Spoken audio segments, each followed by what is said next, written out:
Hello student, आज हम D block elements में पोटेशियम परमैंगनेट के बारे में डिस्कस करेंगे।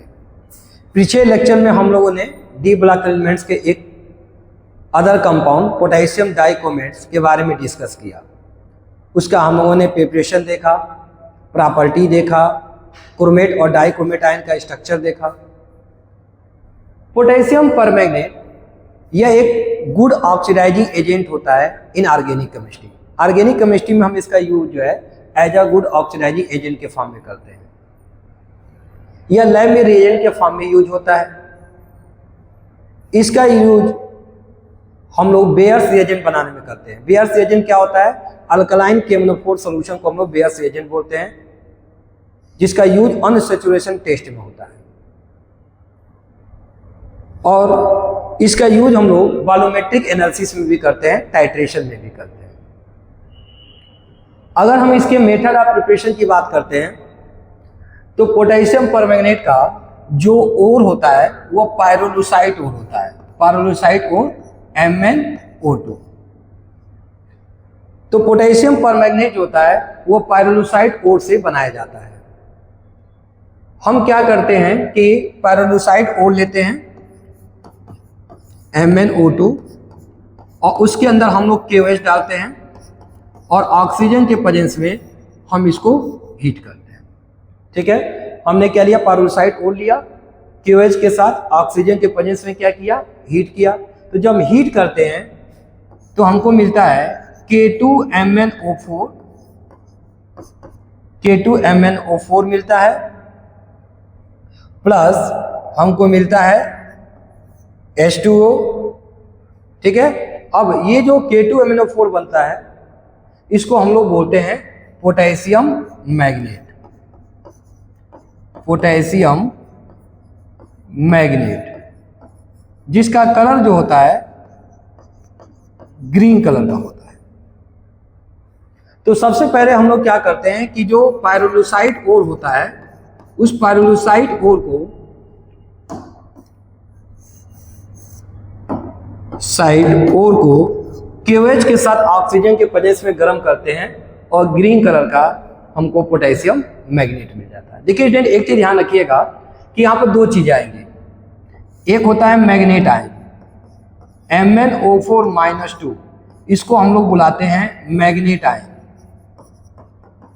और MnO4- इसको हम लोग बुलाते हैं परमैंगनेट आयन। क्या बुलाते हैं? Permanganate ion. तो अगर MnO4 पे -2 चार्ज है, 2 निगेटिव चार्ज है, तो उसको मैग्नेट आयन बोलेंगे, और सिंगल चार्ज है तो परमैंगनेट आयन बोलेंगे। ये जो मैग्नेट आयन होता है ये ग्रीन कलर का होता है, और मैग्नेट आयन जो होता है वह डार्क पर्पल कलर का होता है। डार्क पर्पल कलर का होता है। ठीक है, क्लियर है? जिस तरह से हम लोग देखे थे पिछले लेक्चर में, क्रोमेट आयन येलो कलर का था और dichromate ion orange red colour का था, वैसे ही chromate ion manganate ion green colour का है और permanganate ion dark purple colour का है। देखिए, अगर आपके पास ऑक्सीजन नहीं है तो ऑक्सीजन की जगह पे हम लोग ऑक्सीडाइजिंग एजेंट भी यूज कर सकते हैं। क्या यूज कर सकते हैं इसके जगह पे? Oxidising agent. क्या यूज कर सकते हैं? O3 यूज कर सकते हैं, क्योंकि आपको मालूम है जब O3 ब्रेक होता है तो क्या बनाएगा? O2 + O। यहाँ से हमको O2 मिल जाएगा, जो जा करके, और ये ऑक्सीजन जो मिलेगा ये जा करके क्या कर देगा? ऑक्सीडाइज कर देगा। या हम क्या ले सकते हैं? पोटेशियम क्लोरेट ले सकते हैं, KClO3। जब ये ब्रेक होता है तो KCl + O2 बना लेता है, यहाँ से हमको ऑक्सीजन मिल जाएगा। या हम पोटेशियम नाइट्रेट ले सकते हैं, KNO3। ठीक है, ये बना लेगा पोटेशियम नाइट्राइट और प्लस ऑक्सीजन गैस दे देगा। तो हम ऑक्सीजन के जगह पे ऑक्सीडाइजिंग एजेंट भी ले सकते हैं, ओजोन ले सकते हैं, पोटेशियम क्लोरेट ले सकते हैं, पोटेशियम नाइट्रेट ले सकते हैं। तो फर्स्ट स्टेप में क्या होता है कि हम जो पायरोलुसाइट ओर लिया है उसको हम पोटेशियम मैग्नेट में कन्वर्ट करते हैं, जो कि ग्रीन कलर का होता है। स्टेप नंबर 2 में क्या करते हैं कि ये जो पोटेशियम मैग्नेट ग्रीन कलर का है इसका हम एसिडिफिकेशन करते हैं।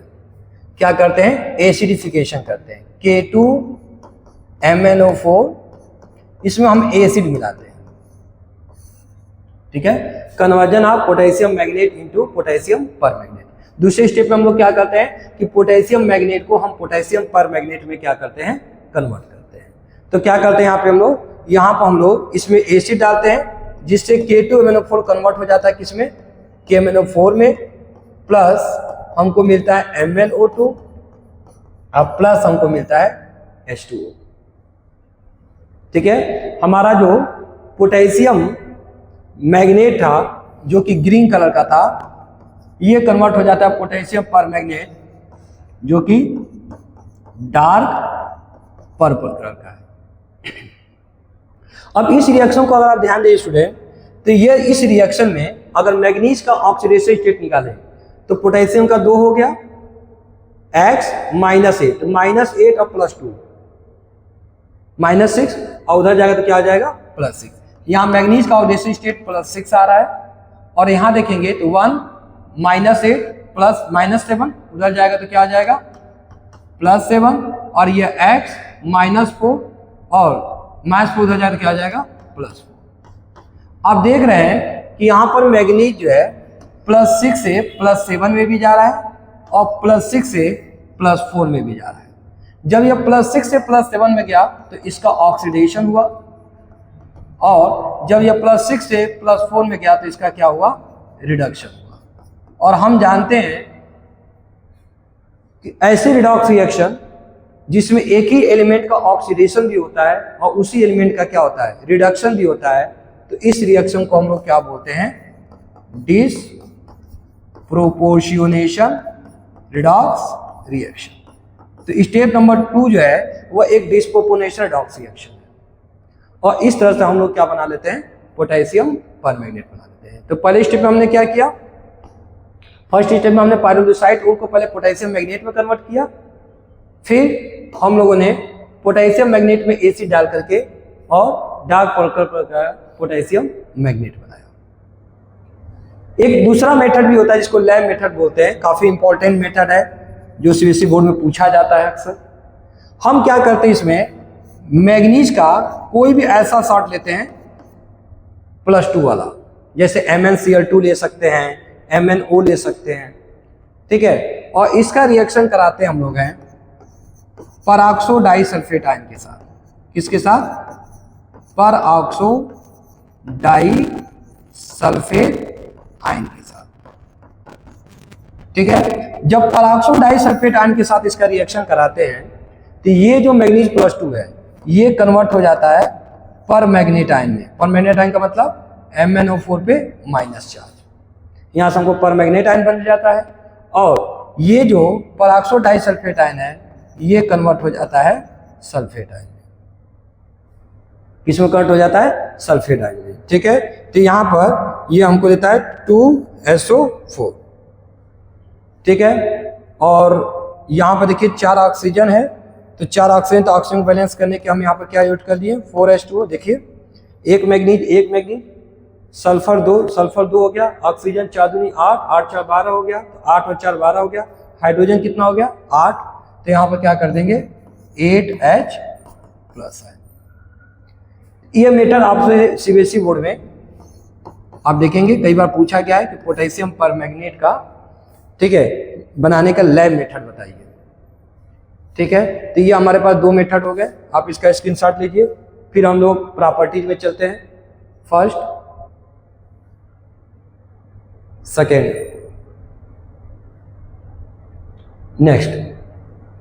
अगर हम प्रॉपर्टीज की बात करते हैं तो देखिए स्टूडेंट, यह क्या होता है, यह एक डार्क पर्पल कलर का, ध्यान दीजिए, यह क्या है, एक डार्क पर्पल कलर का क्रिस्टलाइन सॉलिड होता है। कैसा सॉलिड होता है, crystalline solid, having metallic lustre. इसके अंदर क्या होता है, मेटेलिक लस्टर होता है। लस्टर मतलब शाइनिंग करता है, जब इसको सनलाइट में ले जाओगे तो ये चमकेगा, शाइन करेगा। ठीक है, तो इसके शाइनिंग को हम लोग बोलते हैं लस्टर, तो इसके अंदर मेटेलिक लस्टर पाया जाता है। और यह स्प्रिंगली सॉल्युबल होता है कोल्ड वाटर में, बट फेयरली सॉल्युबल होता है हॉट वाटर में। हॉट वाटर में आसानी से क्या हो जाता है, डिजॉल्व हो जाता है, जबकि कोल्ड वाटर में क्या होता है, या फेयरली क्या होता है, सॉल्युबल होता है। अगर इसके हीटिंग इफेक्ट को देखें तो अगर हम पोटेशियम परमैंगनेट को स्पैचुला पर लेकर के और उसे बर्नर पर क्या करें, गर्म करें, तो हम क्या देखते हैं कि ये जो पोटेशियम परमैंगनेट है जो डार्क पर्पल कलर का है, ठीक है, ये कन्वर्ट हो जाता है ग्रीन कलर में। क्यों ग्रीन कलर में कन्वर्ट हो जाता है? क्योंकि जब हम पोटेशियम परमैंगनेट को लेकर के स्पैचुला पे क्या करते हैं, हीट करते हैं, तो ये डिकम्पोज करके पोटेशियम मैग्नेट बना लेता है, प्लस MnO2 बनाता है और ऑक्सीजन गैस क्या करता है, लिबरेट करता है। और यही रीजन है कि जब हम इसको हीट करते हैं तो यह डार्क पर्पल कलर से क्या हो जाता है, ग्रीन कलर में हो जाता है। रिएक्शन विद KOH, KOH के साथ रिएक्शन की बात करें तो पोटेशियम परमैंगनेट का अगर हम KOH के साथ रिएक्शन कराते हैं तो यहाँ पर बन जाता है पोटेशियम मैग्नेट, मतलब यह किस कलर में चला जाएगा, ग्रीन कलर में चला जाएगा। तो अगर हम पोटेशियम परमैंगनेट का सोल्यूशन बनाएं और उसके अंदर KOH डाल दें तो देखेंगे उसका पर्पल कलर किस में कन्वर्ट हो जाता है, ग्रीन कलर में। क्यों?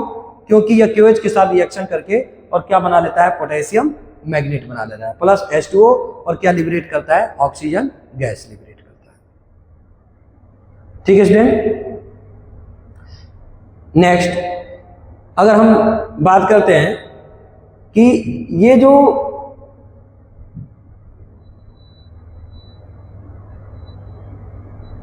ध्यान दीजिएगा, ये जो हमारा पोटेशियम परमैंगनेट होता है यह बहुत ही अच्छी ऑक्सीडाइजिंग एजेंट के जैसा काम करता है, एसिडिक मीडियम में भी, बेसिक मीडियम में भी और न्यूट्रल मीडियम में भी। देखिए अगर हम एसिडिक मीडियम की बात करते हैं, एसिडिक मीडियम, तो ये जो हमारा परमैंगनेट आयन होता है MnO4 माइनस, ये कन्वर्ट होता है Mn+2 में, ठीक है ना। इसको साथ साथ जो आप जो है बोलते भी रहिए, रिवाइज भी होता रहेगा कि परमैंगनेट आयन किस में कन्वर्ट होता है, Mn+2 में, किसमें, एसिडिक मीडियम में। ठीक है, रिएक्शन बैलेंस करें तो मीडियम एसिडिक है, 4 ऑक्सीजन ज्यादा है, इधर क्या जोड़ देंगे, 4H2O का मॉलिक्यूल जोड़ देंगे और हाइड्रोजन 8 हो गया तो यहाँ पर क्या करेंगे, 8H+ आयन जोड़ देंगे। चार्ज को बैलेंस करें तो 8 पॉजिटिव और 1 निगेटिव है, मतलब 7 पॉजिटिव, इधर 2 पॉजिटिव है, तो इधर 7 पॉजिटिव, तो इधर हम कितना ऐड कर दे रहे हैं, 5 इलेक्ट्रॉन ऐड कर दे रहे हैं। मतलब एसिडिक मीडियम में ये क्या करता है, 5 इलेक्ट्रॉन क्या करता है, गेन करके और Mn+2 में क्या हो जाता है, कन्वर्ट हो जाता है। वहीं अगर हम बात करते हैं न्यूट्रल मीडियम, न्यूट्रल मीडियम, या इसको हम कर सकते हैं फ्रेंडली अल्कलाइन मीडियम, ठीक है, न्यूट्रल मीडियम या फ्रेंडली अल्कलाइन मीडियम, थोड़ा सा यह अल्कलाइन हो या न्यूट्रल हो। तो उस केस में क्या होता है कि ये जो हमारा परमैंगनेट आयन है ये कन्वर्ट हो जाता है किसमें, MnO2 में, मैग्नीज डाई ऑक्साइड में, MnO2 में। ठीक है, अब देखिए इसको अगर हम बैलेंस करते हैं तो यहाँ पर हम 2H2O जोड़ देते हैं और ये क्या हो जाएगा, 4OH-। ठीक है, देखिए तो मैग्नीज 1 हो गया, हाइड्रोजन 4 और 2 6, 4 और 2 6 हो गया, ऑक्सीजन 2 2 जा 4, सॉरी हाइड्रोजन 2 2 जा 4 और 4 हाइड्रोजन हो गया। चार्ज को बैलेंस करें तो इधर 4 निगेटिव, इधर 1 निगेटिव है, इसका मतलब यहाँ पर क्या करेंगे, 3 इलेक्ट्रॉन ऐड कर देंगे। क्लियर है। और अगर हम बात करते हैं अल्कलाइन मीडियम में, अगर प्योर अल्कलाइन मीडियम है, ठीक है, तो इस केस में देखा गया है कि जो परमैंगनेट आयन होता है यह कन्वर्ट हो जाता है किसमें, मैग्नेट आयन में, MnO4-2, इधर हम 1 इलेक्ट्रॉन लिख करके इसको क्या कर देंगे, बैलेंस कर देंगे। तो आप क्या देख रहे हो, आप देख रहे हो कि एसिडिक मीडियम में भी या ऑक्सीडाइजिंग एजेंट के जैसा काम कर रहा है, न्यूट्रल मीडियम में भी और अल्कलाइन मीडियम में भी। देखिए अगर हम बात करते हैं order of strength of, order of strength of oxidising agent, कब यह सबसे अच्छा ऑक्सीडाइजिंग एजेंट जैसा काम कर रहा है, तो देखिए जब वो एसिडिक मीडियम हो तो 5 इलेक्ट्रॉन गेन कर रहा है, न्यूट्रल या फ्लेंट्री बेसिक मीडियम में 3 इलेक्ट्रॉन और अल्कलाइन मीडियम में 1 इलेक्ट्रॉन। तो सबसे ज्यादा इलेक्ट्रॉन कब गेन कर रहा है, जब वो एसिडिक मीडियम है। यही रीजन है कि एसिडिक मीडियम ये सबसे अच्छा ऑक्सीडाइजिंग के जैसा वर्क करता है। उसके बाद यह न्यूट्रल मीडियम में और फिर यह अल्कलाइन मीडियम में क्या करता है, ऑक्सीडाइजिंग एजेंट के जैसा वर्क करता है। इसे ज्यादातर हम लोग क्या करते हैं कि जो हमारा पोटेशियम परमैंगनेट है इसको हम लोग या तो एसिडिक मीडियम में, नहीं तो न्यूट्रल या फ्रेंडली अल्कलाइन मीडियम में हम लोग क्या करते हैं, एज ऑक्सीडाइजिंग एजेंट यूज करते हैं। ठीक है स्टूडेंट, अगर कभी कभी क्वेश्चन आ जाता है कि बताइए एसिडिक मीडियम इसका बैलेंसिंग फैक्टर कितना होता है, तो कितना इलेक्ट्रॉन गेन किया, 5। आपको मालूम है बैलेंसिंग फैक्टर क्या होता है किसी ऑक्सीडाइजिंग या रिड्यूसिंग एजेंट का, कि नंबर ऑफ इलेक्ट्रॉन लॉस या गेन बाय पर मॉलिक्यूल। तो यहाँ पर कितना ये मॉलिक्यूल कितना गेन कर रहा है, 5। तो इसका बैलेंसिंग फैक्टर कितना हो गया, 5। और न्यूट्रल मीडियम में बैलेंसिंग फैक्टर इसका कितना होगा, 3। और अल्कलाइन मीडियम में इसका बैलेंसिंग फैक्टर कितना होगा। यहां से एक वाइवा में भी क्वेश्चन आता है कि हम लोग टाइट्रेशन करते समय, जब हम टाइट्रेशन करते हैं पोटेशियम परमैंगनेट का मोर साल्ट के साथ या ऑक्जेलिक एसिड के साथ, तो वहां पर हम मीडियम एसिडिक क्यों लेते हैं। एसिडिक मीडियम इसीलिए लेते हैं क्योंकि एसिडिक मीडियम ये बहुत ही अच्छा ऑक्सीडाइजिंग एजेंट के जैसा क्या करता है, वर्क करता है, फास्ट रिएक्शन करेगा। ठीक है, अच्छा ये करता क्या है, देखिए ये करता क्या है कि ये फेरस आयन को, जो फेरस आयन है उसको किस में कन्वर्ट कर देगा, फेरिक आयन में। ऑक्जेलेट आयन को कन्वर्ट कर देगा कार्बन डाइऑक्साइड में। सल्फाइड को कन्वर्ट कर देगा सल्फेट में। थायो सल्फेट को इसको भी कन्वर्ट कर देगा सल्फेट आयन में। क्लोराइड आयन को क्लोरीन में। ब्रोमाइड आयन को ब्रोमीन में। आयोडाइड आयन को आयोडीन में। ठीक है, नाइट्राइट को नाइट्रेट में कन्वर्ट कर देगा। H2S मतलब सल्फाइड आयन को किस में कन्वर्ट कर देगा, सल्फर में कन्वर्ट कर देगा। जैसे जब हम पोटेशियम परमैंगनेट आयन का, मान लीजिए हमारे पास परमैंगनेट आयन है, मैं इसके लिए रिएक्शन लिखना चाह रहा हूं कि कैसे एज ऑक्सीडाइजिंग, कैसे इसको ऑक्सीडाइज कर रहा है। तो परमैंगनेट आयन क्या कर रहा है, किस में कन्वर्ट हो रहा है, Mn+2 में। तो रिएक्शन लिखना मैंने आपको सिखाया था, परमैंगनेट आयन Mn+2 में कन्वर्ट हो रहा है। इधर ऑक्सीजन कितना है, 4। तो यहाँ क्या करिए, 4 वाटर का मॉलिक्यूल लगाइए और यहाँ पर क्या करिए, 8 H+ आयन, और इधर 5 इलेक्ट्रॉन क्या कर रहा है, गेन कर रहा है। रिएक्शन कैसे लिखेंगे, तो आप लिखेंगे सर फेरस आयन किस में कन्वर्ट हो रहा है, फेरिक आयन में। रिएक्शन बैलेंस करिए, 2 पॉजिटिव है या 3 पॉजिटिव है, तो इधर 1 इलेक्ट्रॉन क्या कर दीजिए, लूज करा दीजिए। इलेक्ट्रॉन गेन हो रहा है 5 और लूज हो रहा है 1, तो 5 से मल्टीप्लाई कर दीजिए, इलेक्ट्रॉन से इलेक्ट्रॉन कैंसिल हो जाएगा, रिएक्शन को ऐड करके लिख दीजिए। तो MnO4 माइनस, ठीक है, 5Fe+2 8H+, Mn+2 5Fe+3 and 4H2। देखिए रिएक्शन राइट हो गया। ये रिएक्शन कहाँ होता है, जब हम लोग पोटेशियम परमैंगनेट का मोहर साल्ट के साथ क्या कराते हैं, टाइट्रेशन कराते हैं। तो मोहर साल्ट के अंदर क्या होता है, फेरस आयन, वही फेरस आयन फेरिक आयन में कन्वर्ट हो जाता है। ऐसे अगर हम ऑक्जेलिक एसिड वाला रिएक्शन लिखना चाहें तो परमैंगनेट आयन क्या होता है, 8H+ आयन 5 इलेक्ट्रॉन गेन करेगा और गेन करके क्या बना लेगा, Mn+2 4 वाटर के मॉलिक्यूल्स। तो यहाँ पर क्या होगा कि जो ऑक्जेलेट आयन होता है वो किस में कन्वर्ट होता है, कार्बन डाइऑक्साइड में। तो देखिए अब यहाँ पर क्या करेंगे, 2 से मल्टीप्लाई कर दीजिए, 2 कार्बन 4 ऑक्सीजन हो गया। 2 निगेटिव है तो यहाँ पर क्या कर दीजिए, 2 इलेक्ट्रॉन कर दीजिए।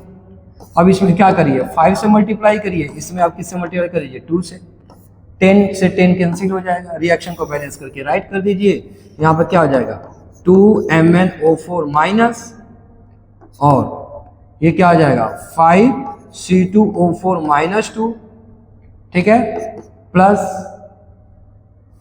आपका हो जाएगा 8 2 16 H+ ion, 2Mn+2 10CO2 plus 8H2।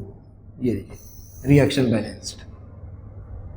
इसी तरीके से आप जो है इसके लिए chloride, bromide, iodide, nitrate, sulphide के लिए क्या करिए, रिएक्शन राइट करिए। ठीक है। अच्छा, अब ध्यान दीजिए कि आयोडाइड आयन आयोडीन में कन्वर्ट तभी होता है जब मीडियम कैसा हो, जब मीडियम आपका एसिडिक हो। लेकिन यही आयोडाइड आयन अगर हम बात करते हैं फेंटली बेसिक मीडियम में, ठीक है, ये ध्यान रखिएगा, अगर हम बात करते हैं न्यूट्रल या फेंटली अल्कलाइन मीडियम, ठीक है, तो एक चीज नोटिस करिएगा, यहां पर 3 रिएक्शन आपको याद रखना है। यही 3 रिएक्शन आपसे पूछे जाते हैं। आयोडाइड आयन जो होता है वो आयोडेट आयन में कन्वर्ट होता है, ठीक है, H2O3 -2, thiosulphate ion sulphate ion में कन्वर्ट होता है, और Mn+2 जो होता है, ठीक है, वह कन्वर्ट होता है किसमें, MnO2 में। किसमें कन्वर्ट होता है, MnO2 में। और यहाँ पर ध्यान दीजिएगा कि यहाँ पर हम लोग जिंक ऑक्साइड जो है एज अ कैटालिस्ट क्या करते हैं, यूज करते हैं। इस रिएक्शन में हम लोग क्या यूज करते हैं, जिंक ऑक्साइड होता है वो एज अ कैटालिस्ट क्या करते हैं, यूज करते हैं। आप चाहे तो जिंक ऑक्साइड भी यूज कर सकते हो, और चाहे तो आप जिंक सल्फेट भी यूज कर सकते हो। तो ध्यान रखिएगा, अगर न्यूट्रल या फेंटली अल्कलाइन मीडियम होगा तो यहाँ पर क्या होगा, आयोडाइड आयन किसमें कन्वर्ट होगा, आयोडेट आयन में। जैसे मान चलिए एक रिएक्शन में आपको लिख कर दिखाता हूँ। जैसे परमैंगनेट आयन क्या किया था, यहाँ पे परमैंगनेट आयन जो है ये किसमें कन्वर्ट हुआ था, MnO2 में। ये हुआ था, परमैंगनेट आयन किसमें कन्वर्ट हुआ था, MnO2 में। अब यहाँ पर क्या होगा, हमने रिएक्शन क्या लिखा था यहाँ पे, 4OH-, ठीक है, 4OH- हो गया था, और यहाँ पर क्या हो गया था, 2H2O, तो 1 निगेटिव और 4 निगेटिव, तो यहाँ क्या कर देते हैं, 3 इलेक्ट्रॉन कर देते हैं, ठीक है। और यहाँ पर क्या होगा कि आयोडाइड आयन किसमें कन्वर्ट हो रहा है, आयोडेट आयन। रिएक्शन को बैलेंस कर लेते हैं। रिएक्शन कैसे बैलेंस करेंगे, देखिए इधर 3 ऑक्सीजन ज्यादा है, तो मैंने आपको पढ़ा रखा है रिडॉक्स रिएक्शन में कि जिधर जितना ऑक्सीजन ज्यादा हो उधर उतना ही वाटर जोड़ते हैं, और उसके अपोजिट साइड 2 टाइम्स क्या जोड़ते हैं, हाइड्रोक्साइड आयन जोड़ते हैं। और हाइड्रोजन को बैलेंस करने के लिए क्या करते हैं, जिधर जितना हाइड्रोजन ज्यादा था उधर उतना ही हाइड्रोक्साइड आयन जोड़ते हैं, और उसके अपोजिट साइड उतने ही वाटर के मॉलिक्यूल साइड करते हैं। देखिए तो इधर 3 ऑक्सीजन ज्यादा है, तो ऑक्सीजन 3 ऑक्सीजन ज्यादा है, तो यहाँ पर क्या करेंगे, 3 वाटर के मॉलिक्यूल जोड़ेंगे, और इधर क्या कर देंगे, 6 हाइड्रोक्साइड आयन जोड़ देंगे।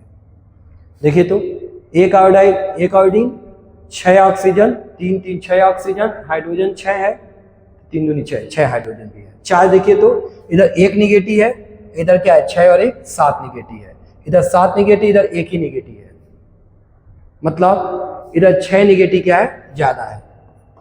तो यहाँ पर क्या करेंगे, 6 इलेक्ट्रॉन कर देंगे, और इसको 2 से क्या कर देंगे, मल्टीप्लाई कर देंगे। अब रिएक्शन को ऐड कर देते हैं, इलेक्ट्रॉन से इलेक्ट्रॉन क्या हो गया, कैंसिल हो गया। यहाँ देखिए क्या आ जाएगा आपका, 2MnO4- और I-। अच्छा यहाँ देखिए तो इधर वाटर हो रहा है 2 2 या 4, इधर वाटर कितना है 3, इधर 4 वाटर, इधर 3 वाटर, इसको इधर ले आएंगे तो 1 वाटर के मॉलिक्यूल बचेंगे, ठीक है। उसके बाद देखिए तो यहाँ पर क्या हो जाएगा, 2MnO2 प्लस हाइड्रोक्साइड आयन 8 हो रहा है, इधर 6 है, 6 को इधर ले जाएंगे तो क्या बच जाएगा, 2OH- और प्लस, ठीक है, वाटर तो हमने कैंसिल ही कर दिया, तो 2OH- और लास्ट में क्या बच जाएगा, IO3-। देखिए ये रिएक्शन हो गया। तो ध्यान दीजिएगा मीडियम कैसा है, अगर मीडियम न्यूट्रल या फेंटली अल्कालाइन है तो आयोडाइड आयन किस में कन्वर्ट होगा, आयोडेट आयन में, और Mn+2 किस में कन्वर्ट होगा, MnO2 में। तो आप इसको जो है स्क्रीनशॉट इसका ले लीजिए, इसका ले लीजिए,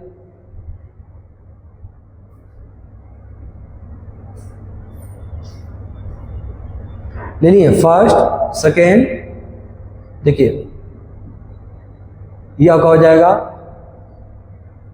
फर्स्ट सेकेंड थर्ड, ठीक है। इसके बाद से अब हम बात करेंगे structure of manganate ion and परमैग्नेट ion. Manganate ion और परमैग्नेट आयन का स्ट्रक्चर बारे में बात करेंगे। देखिए मैग्नेट आयन क्या होता है स्टूडेंट, हम जानते हैं मैग्नेट आयन होता है MnO4-2, दो नेगेटिव चार्ज होता है। स्ट्रक्चर कैसा होता है Mn double bond O minus double bond O। अगर आप देखें इस मैग्नीज का हाइब्रिडाइजेशन आ रहा है sp3, देखिए कैसे 1 2 3 4 सिग्मा बॉन्ड है, 4 सिग्मा बॉन्ड है, हाइब्रिडाइजेशन क्या आएगा sp3। sp3 का मतलब इसका स्ट्रक्चर कैसा हो गया, टेट्राहेड्रल हो गया।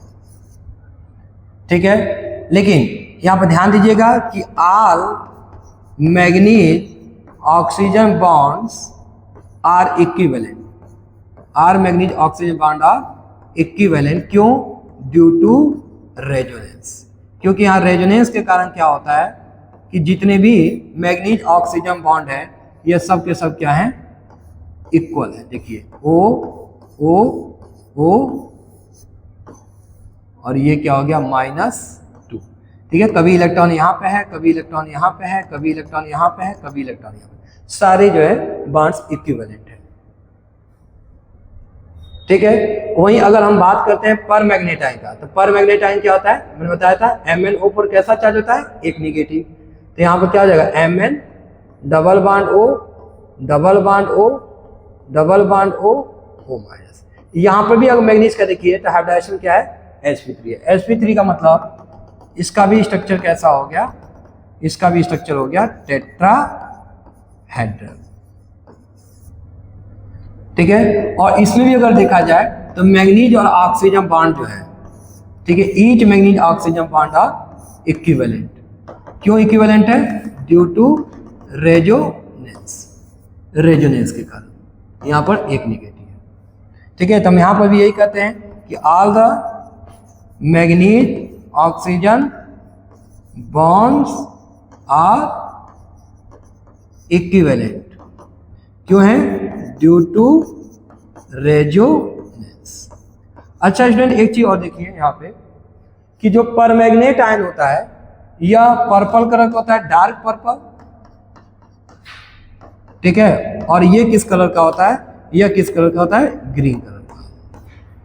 ठीक है, तो इसके पीछे ग्रीन कलर के होने के पीछे इसका रीजन क्या है कि यहाँ पर आप देखोगे तो मैग्नीज का ऑक्सीडेशन स्टेट कितना है, 2 1 3 2 5 और 1 6, मैग्नीज +6 शो कर रहा है। इलेक्ट्रॉनिक कॉन्फ़िगरेशन क्या होगा, तो आपको मालूम है मैग्नीज का इलेक्ट्रॉनिक कॉन्फ़िगरेशन होता है 3d5 4s2।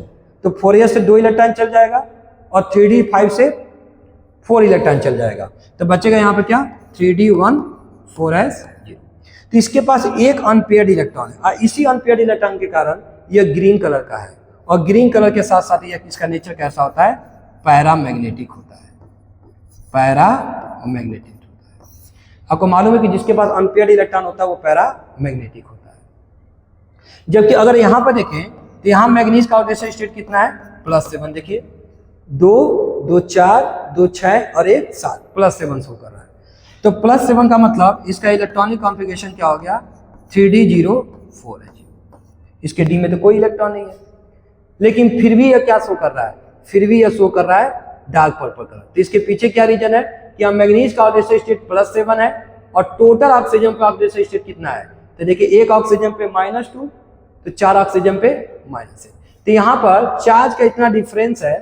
ठीक है, तो चार्ज डिफरेंस होने के कारण ये क्या करता है, इसका इलेक्ट्रॉन ऑक्सीजन से मैग्नीज से ऑक्सीजन जंप करने लगता है, जिसके कारण ये डार्क पर्पल कलर शो करता है। और चूंकि यहाँ पर कोई भी अनपेयर्ड इलेक्ट्रॉन नहीं है, तो जनरली तो ये क्या होता है, डायामैग्नेटिक होता है। क्या होता है, डायामैग्नेटिक होता है।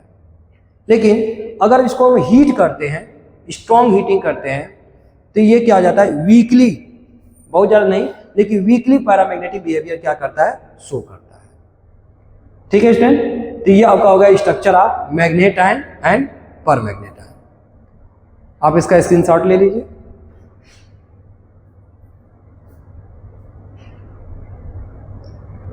अब हम लोग जो है डी ब्लॉक एलिमेंट्स को कंप्लीट कर लिए, स्ट्रक्चर्स देख लिए, हमने कंपाउंड के प्रिपरेशन देख लिए, हमने पूरे डी ब्लॉक एलिमेंट की इलेक्ट्रॉनिक कॉन्फ़िगरेशन, प्रॉपर्टी, इन सब की स्टडी हम लोगों ने कर लिया। ठीक है, ठीक है स्टूडेंट। तो नेक्स्ट लेक्चर में हम लोग जो है एफ ब्लॉक एलिमेंट्स को लेकर के क्या करेंगे, डिस्कस करेंगे। Okay, thank you.